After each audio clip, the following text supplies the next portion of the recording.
doutora Isabela. Passa a palavra ao doutor Paulo. Boa tarde, excelências. Boa tarde, doutora Isabela. Em que pese o brilhantismo da defesa da colega, excelência, data vez discordamos dos posicionamentos. Em primeiro lugar, a gente tem que pontuar, nós temos que pontuar, excelência, que se trata, sim, de censura. Por mais que o Google queira argumentar que é uma mera interpretação de cláusula contratual, ainda que a gente trouxesse essa discussão apenas e tão somente para o campo contratual, que é uma discussão lícita, vamos transformar a discussão apenas numa questão contratual, mas será que o direito contratual desobriga as partes, excelência, de cumprir o texto constitucional? Essa é uma pergunta importante. Por que, excelência, o artigo 13.3 do Pacto de São José da Costa Rica, ele fala que não se pode restringir o direito de expressão por vias e meios indiretos, tais como abuso de controles oficiais ou particulares, de papel de imprensa e de frequências radioelétricas, etc. Quer dizer, o Pacto de São José é uma norma escrita na década de 60 que o Brasil adere, se não me engano, em 91, 92, alguma coisa assim, tá? Então não era nem previsto a internet. Mas já deixava bem claro que também não caberia. O legislador já se preocupou naquele momento com a hipótese de eventualmente empresas, na época eram as empresas de comunicação, hoje são as Big Techs, dominarem o que se pode chamar de mercado da informação.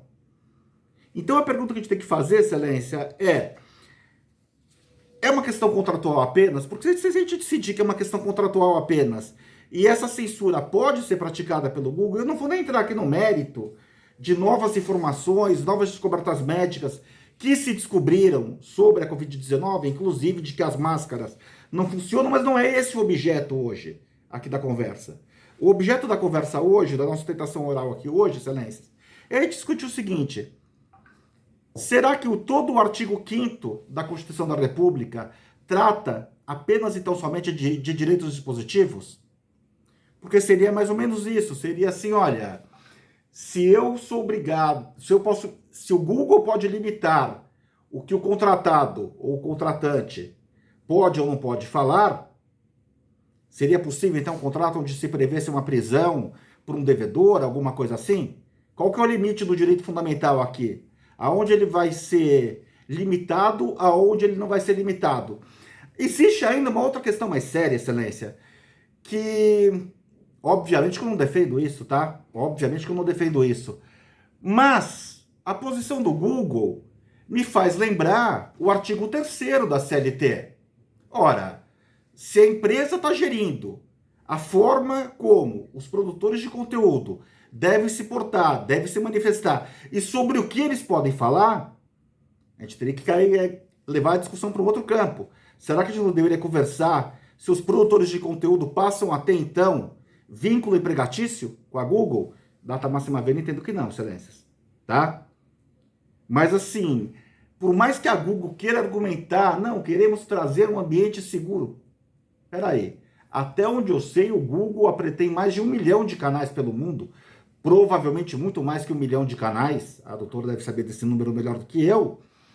O Google deve ter milhões de canais e o usuário pode escolher livremente que canal ele vai ver, que canal ele não vai ver.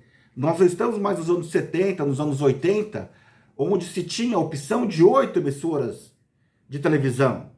E você era obrigado a assistir Globo, Record, SBT e Manchete, sei lá, quais outras haviam.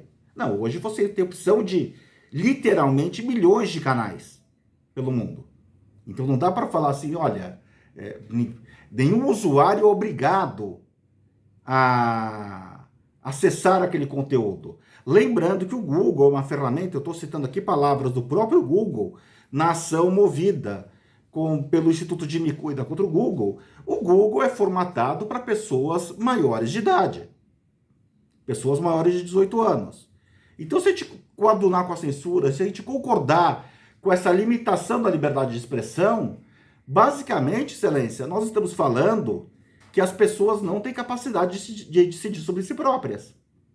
E se nós entendermos que as pessoas não têm capacidade de decidir sobre si próprias, então a pergunta que nós temos que fazer é o seguinte: será que as pessoas também poderiam votar? E essa é uma discussão que hoje existe, em ambiente acadêmico, inclusive. se os países devem ou não devem perder frações de suas soberanias nacionais para órgãos supranacionais. Com isso, eu encerro minha fala, Excelência, requerendo integral manutenção da sentença de mérito.